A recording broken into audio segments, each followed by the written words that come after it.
नमस्कार, मैं संतोष सिंह और आज हम बात मिस्टर खान की कर रहे हैं। उस खान की जिसको लेकर कई तरह की नैरेटिव गढ़ने की कोशिश हो रही है। देखिए, मैं विशुद्ध पत्रकार हूं और मेरा पत्रकारिता जो है सो धर्म है और लगभग 28 वर्षों के पत्रकारिता जीवन काल में मुझे ये सकून है कि मैंने कलम से समझौता नहीं किया है। मुझे ये सकून है इस बात का कि हमने लोगों कभी पैसे के लिए नहीं लगाया किसी शख्सियत के सामने में। हमने कभी पेड न्यूज नहीं किया है। आज हमारे गुरुदेव ने हमारे फेसबुक पर एक टिप्पणी की। हालांकि मेरे फेसबुक पर टिप्पणी नहीं की, उन्होंने अपने फेसबुक पर लिखा। गुंजन सिन्हा हमारा श्रद्धेय है। ईटीवी में 12 वर्षों तक उनका प्यार और स्नेह हमें मिला। उनके फेसबुक पेज पर हमें पढ़ने को मिला कि संतोष जी, खान के बारे में जो आप लिख रहे हैं, कोई एविडेंस आपके पास है क्या? मुझे लगा कि सर मुझे चुनौती दे रहे हैं या फिर मुझे सर आज भी गुरु की तरह हमें एहसास करा रहे हैं कि शिष्य बिना एविडेंस का खबर मत चलाया करो।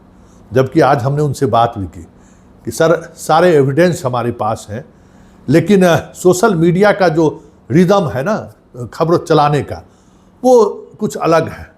यहाँ काउंटर बैट वगैरह का कोई स्कोप नहीं है और ना ही यूट्यूब के दर्शक इस काउंटर बैट के चीज़ों को तवज्जो देता है।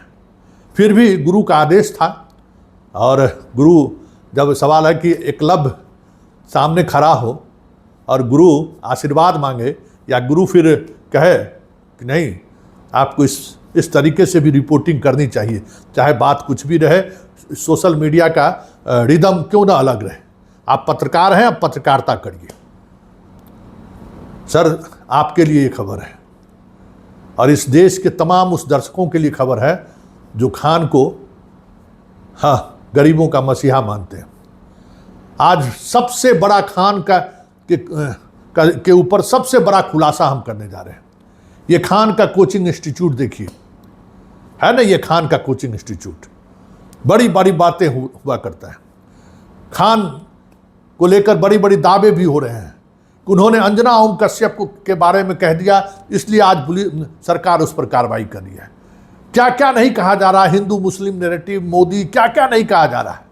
जबकि सच यही है कि अंतिम दम तक सरकार खान को फेवर करती रही है। अंतिम दम तक सरकार खान के साथ खड़ी रही है।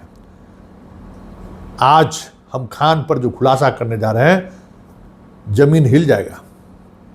पहले हम बात उसके कोचिंग संस्थान की करते हैं। बिहार में 2010 में कोचिंग खोलने के लिए एक कानून बनाया गया था और उस कानून के तहत जो भी कोचिंग खोलेगा उसको लाइसेंस लेना है। आपको पता है खान के पास इसका लाइसेंस नहीं है। आज इस मुद्दे को लेकर हम तहकीकात शुरू की क्योंकि मेरे गुरु का आदेश था। पता चला कि ये जो लाइसेंस है जिला शिक्षा पदाधिकारी देते हैं, उसमें डीएम की एक कमेटी भी है। हमने सीधा जिला शिक्षा पदाधिकारी से संपर्क किया, मैंने फ़ोन किया।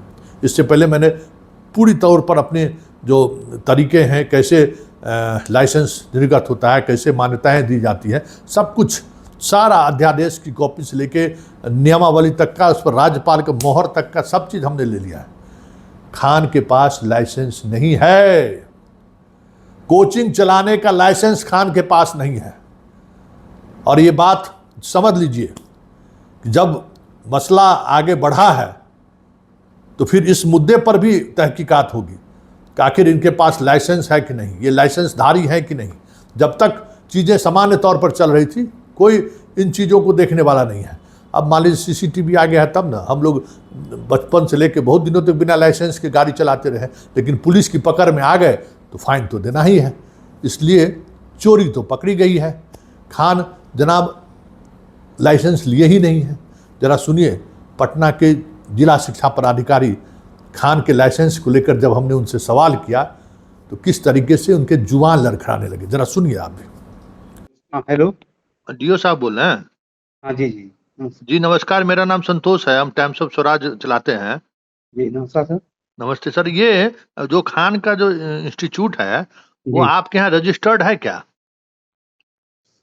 कोचिंग इंस्टीट्यूट रजिस्ट्रेशन के लिए आवेदन दिए हैं सर। कुछ फोटो वोटो मांगे थे अच्छा, डीएम सर, वो फोटो उपलब्ध नहीं करवाए थे, इसलिए जो है क्या कहते हैं अभी तक उसका रजिस्ट्रेशन नहीं हो सका था। तो वो सर बिना रजिस्ट्रेशन के ही अभी कोचिंग चला रहे हैं? हम्म, अभी तो रजिस्ट्रेशन नहीं हुआ उनका, क्या कहते हैं निबंधन नहीं हुआ अभी तक तो। निबंधन नहीं हुआ है ना? जी अच्छा, ठीक। ठीक सर, ठीक ठीक ठीक। लेकिन हो जाएगा सर अब। हाँ, नहीं होना मतलब ये अभी जैसे देख मान लीजिए, बिना आप चलाए हुए चला रहे हैं कोई बात नहीं, लेकिन जब अब घटना घट गई तब हाँ तो अब ये जानकारी हम लोग लेंगे ना भाई कि वो जी रजिस्टर्ड भाई, जो नियमावली जो कानून बना है उस जी। कानून के तहत आपको पहले खोलने से पहले आपको रजिस्ट्रेशन करा लेना है। लेकिन होता तो नहीं है सर, इतना कोचिंग जो है गली में जो है हर डेग डेग पटना में तो कोचिंग है, लेकिन ऐसा हाँ, होता नहीं है। होता नहीं है, लेकिन लेकिन अगर मान लीजिए घटना घट गई कुछ, हाँ हाँ तब तो आपको खोजेंगे ना भाई आपके लाइसेंस है कि नहीं है। हाँ जी जी जी, करवाने के लिए इसीलिए तो निकला था कि कोचिंग का रजिस्ट्रेशन करवा लीजिए। उसके लिए हम्म। पोर्टल भी हुआ था, पर हुआ था बहुत तो दिए, तो हम लोग लगता है कि 500 से अधिक लगता है कि या उससे ज्यादा का निबंधित है है मतलब कोचिंग। 1200 तो है, मेरे लिस्ट है मेरे पास। हाँ हाँ 1200 से अधिक निबंधित है, लेकिन जी। खान निबंधित नहीं है, तो यही हमको जानकारी अभी कंफर्म है। फिलहाल नहीं है, उनका प्रक्रिया में है अभी फोटो ठीक वोटो। ठीक ठीक ठीक ठीक ठीक है ठीक ठीक। ठीक। सुन लिए, खान के पास कोई लाइसेंस नहीं है, अनलीगल है, गैर कानूनी है उसका ये संस्थान। तब फिर बात आगे बढ़ेगी कि उनके गार्ड की पिटाई हुई, चाहे उनके संस्थान पर हमला हुआ। जब संस्थान ही गैर कानूनी है तो फिर सवाल उठेगा तो दूर तक जाएगी ही जाएगी। सिर्फ इतना ही नहीं, गरीबों के इलाज के लिए इन्होंने अस्पताल खोला है। वाह क्या बात! देख ले हैं ना अस्पताल, जहाँ सस्ते मूल्य में सब कुछ होता है, टेस्ट भी होता है, किडनी का जो जितने भी तरह का टेस्ट हो सब कुछ वहाँ बहुत साधारण कीमत में होता है, और उसके यूट्यूब पर एक से एक लोग उसको प्रचारित करते हैं। आप ये जानकर हैरान रह जाएंगे कि इन्होंने अस्पताल खोलने के लिए भी जो लाइसेंस की जरूरत है, मिस्टर खान वो लाइसेंस भी नहीं लिए। समझ गए? आज हमने सिविल सर्जन से भी बात की और यहाँ के फायर पदाधिकारी से भी बात की, और आईजीएमएस में जहाँ से इनको पॉल्यूशन का सर्टिफिकेट दिया जाता है वहाँ भी हमने बात की। इसकी प्रक्रिया की शुरुआत भी इसने नहीं की है, और कितने महीने से इनका अस्पताल चल रहा है। क्या ये सही है? सवाल नहीं करनी चाहिए? क्या ये सवाल मौजूद नहीं है?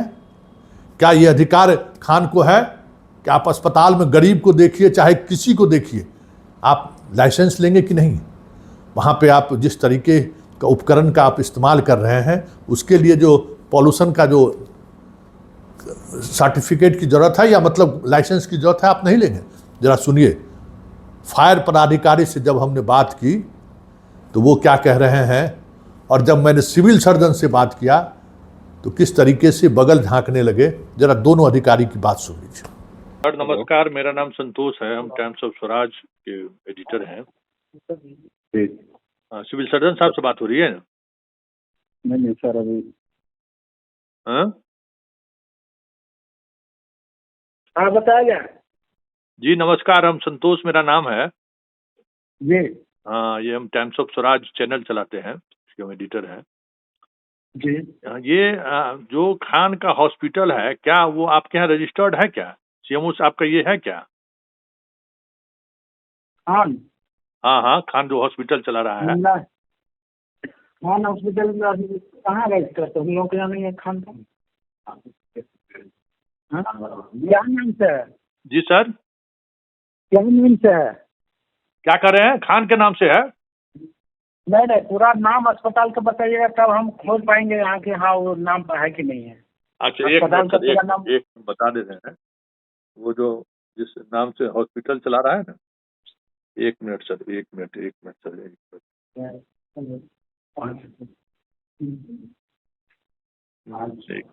सॉरी सर, वो जो है खान हेल्थ केयर करके चला रहा है सर। क्या बोले? Khan health care. तो